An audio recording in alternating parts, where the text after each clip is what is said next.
Closed captioning for News 12 is brought to you by Kenneth Nugent. From the station that's on your side, this is News 12, First at 5. First at 5, critical funding is running out for a state program in South Carolina, and without it, parents who need nurses and social workers may be out of luck. We begin this half hour with a quick check of the weather. 10 minutes, guys. Back to you. Thanks. We're still tracking that shooting developing out of Atlanta. A suspect now in custody after 3 people were shot in Midtown Atlanta this afternoon. Police called to the West Peachtree Street around 1:45. When they got there, they found 2 people injured. One of those victims died. Then they were called to another shooting just a little ways away and found a 3rd victim. Again, the suspect arrested at the Hartsfield-Jackson International Airport. Police have not said yet what led up to the shooting or if the victims were targeted or shot randomly. Advocates are calling for Congress to act now to keep a program going that helps tens of thousands of families get their babies off to happy and healthy starts each year. The maternal, infant, and early childhood home visiting program has to be extended on Capitol Hill by the end of September, or those families who rely on it could see that service disrupted. Our State House reporter Mary Green explains what that all means for South Carolina. Children's Trust of South Carolina oversees the federal funding for this program for the entire state.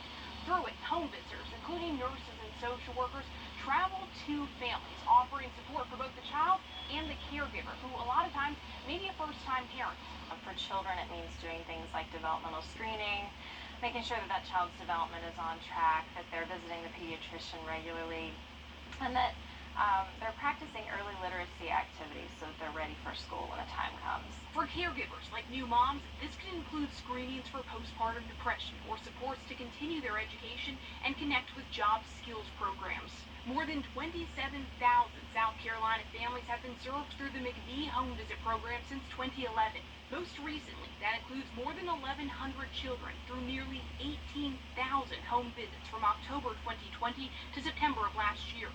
Children's Trust says it relies 100% on federal funding for this program specifically, but the organization says the money it receives allows it to serve just 10% of the South Carolina families who could benefit from this program.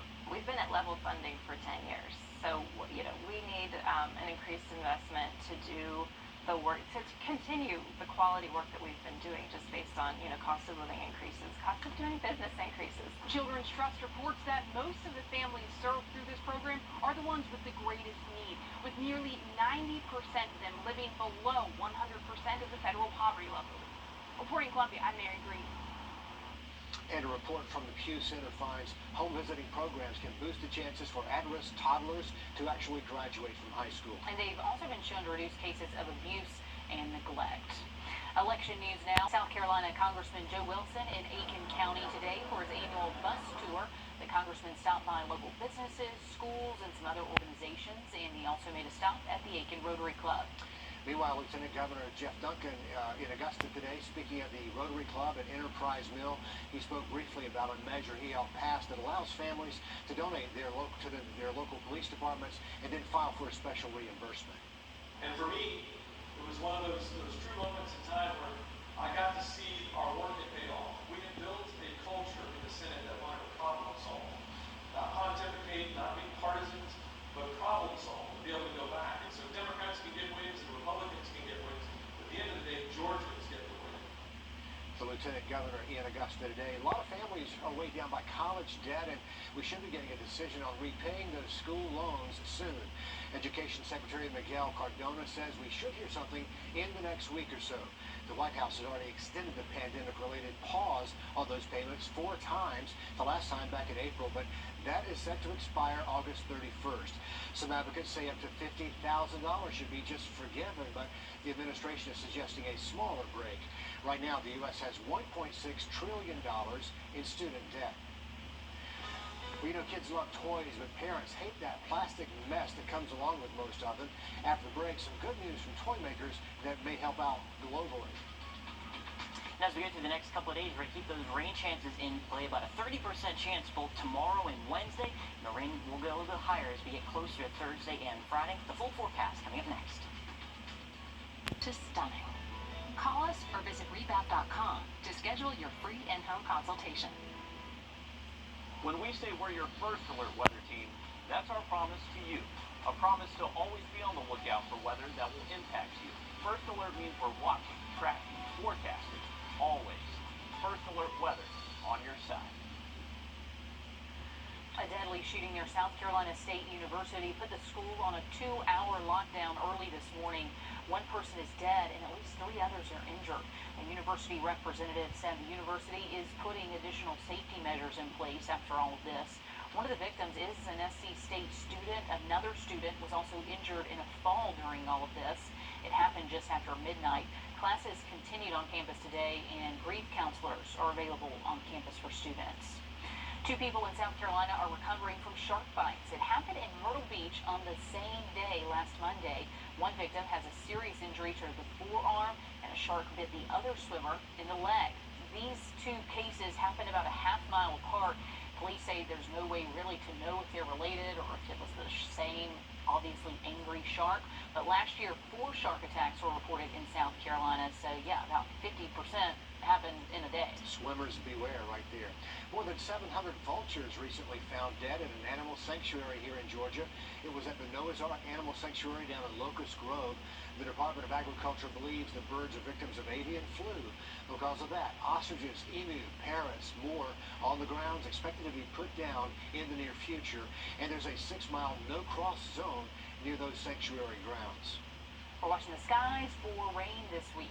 Let's check in with Days, guys, back to you. Still August, no 90s. What is going on? Some popular toy makers looking to cut back on their plastic waste. Anthony Pura has a closer look at some of the ways the toy industry is going green.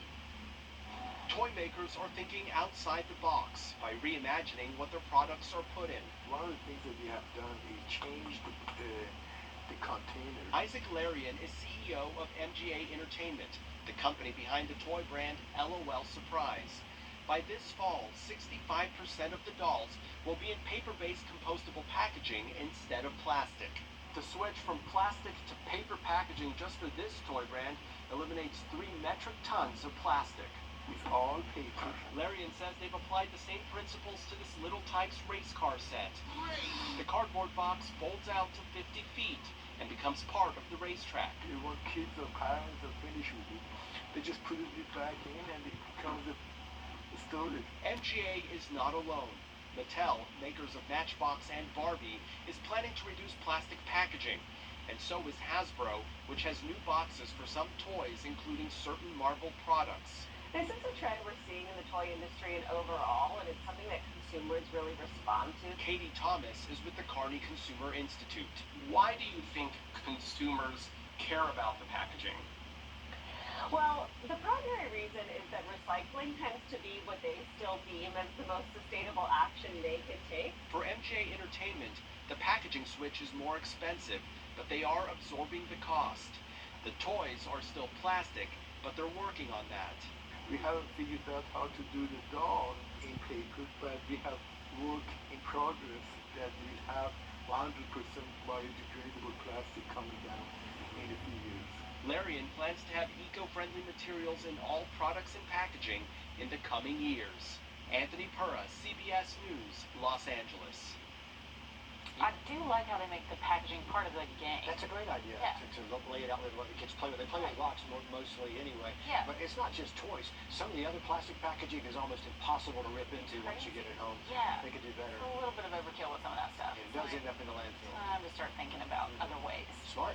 A powerful weed killer is sowing division between farmers across the country. It's called dicamba, and while some say it's a vital product, it's also being blamed for destroying crops across the country, drifting miles from where it's being sprayed. I think of it as it's like secondhand smoke. We need to protect the people who are choosing not to use that substance. So if you had to ballpark it, how much has this cost you? Just in lost production on apples alone, I'd say it's north of $1 million.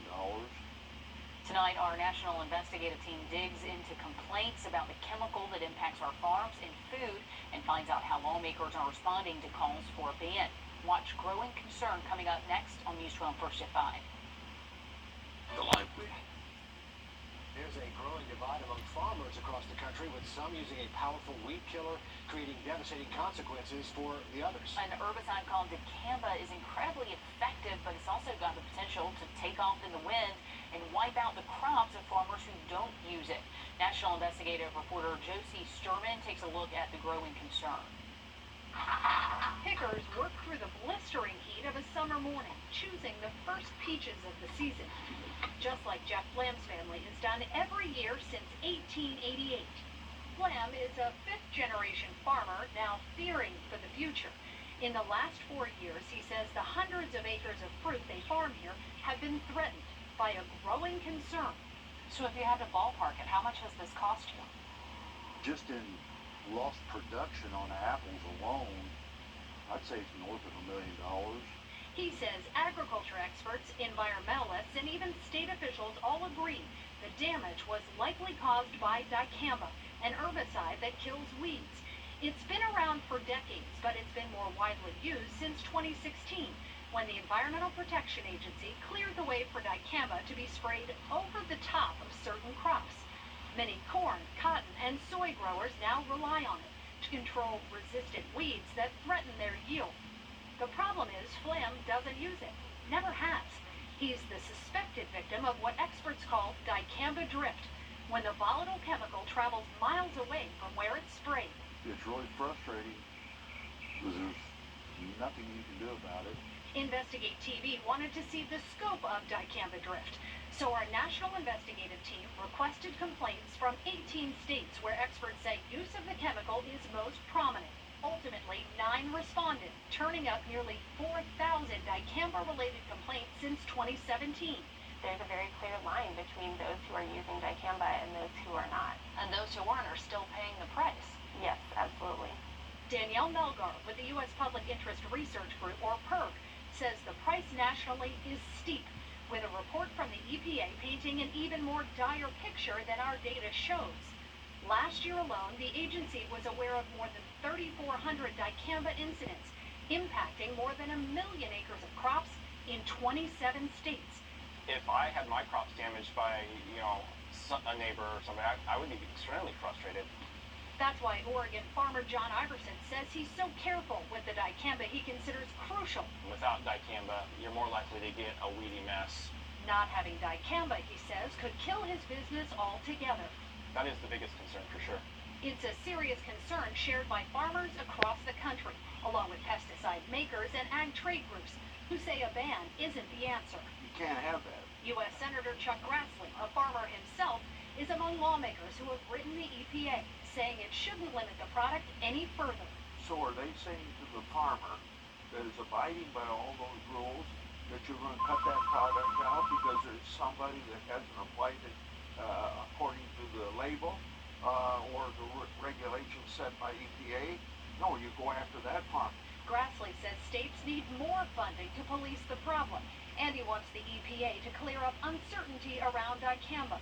The agency, which declined our interview requests, says it's working to collect more incident data and is evaluating whether dicamba can be used in a way that doesn't pose unreasonable risks to vulnerable crops. And if I don't hear from him pretty soon, I'm going to get on it. Jeff Flam, the orchard owner, says he and other farmers on both sides of the dicamba divide feel powerless as they wait for answers from the EPA. We are definitely in a fight with a huge opponent. Bayer's representative told us the company stands fully behind its product, saying, quote, growers need access to a variety of safe and effective crop protection tools. It really is a balance, but CropLife America, a trade group representing the pesticide producers and others, said dicamba has been used effectively and safely for decades when applied according to the label, but you never can control the wind, can Yeah, you? wind is a tough one, Wind is a as problem. we know. Anthony, tell us more about the wind. Hey, the wind can be an issue if you're trying to spray some stuff. It's definitely going to move things around. Not so much the wind today that we're worrying about, but the chance for a few of those lighter showers are still out there, especially in some of our southern and western counties. Another look at radar and forecast coming up next. Remember, I don't want to miss these savings. Great deals on furniture. Open Tuesday through Saturday, 10 to 6. Hey, we want to talk about Subway here. I'm hungry, so this could be bad. They are calling on customers to subscribe to their subs, launching a subscription called the Footlong Pass. You pick one up, you get half off footlongs throughout the month of September. So it's just a 1-month deal. Yeah, and it's also a big catch. You have to pay $15 for this pass. You do? It goes on sale Wednesday. You do. There's 10 10,000 available, so if you want to get one, you got to go pretty quickly. But so you only get half off. You pay $15 to then have the privilege of getting half off. You really have to have more than one Subway. I don't know if it's all that worth it that much. You have to spend a lot on there and kind of like do all the math on I that guess if there. you've got a big family and you go twice a month. I mean, if you're going there all the time, it probably will help you a little bit. Yeah. Well, as we go through the next couple of days, guys, we're going to keep those rain chances in play. Temperature's going to stay below average into the 80s every day this week.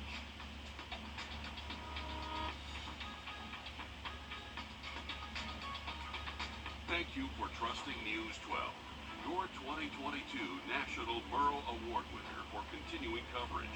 As always, on your side. Does your home have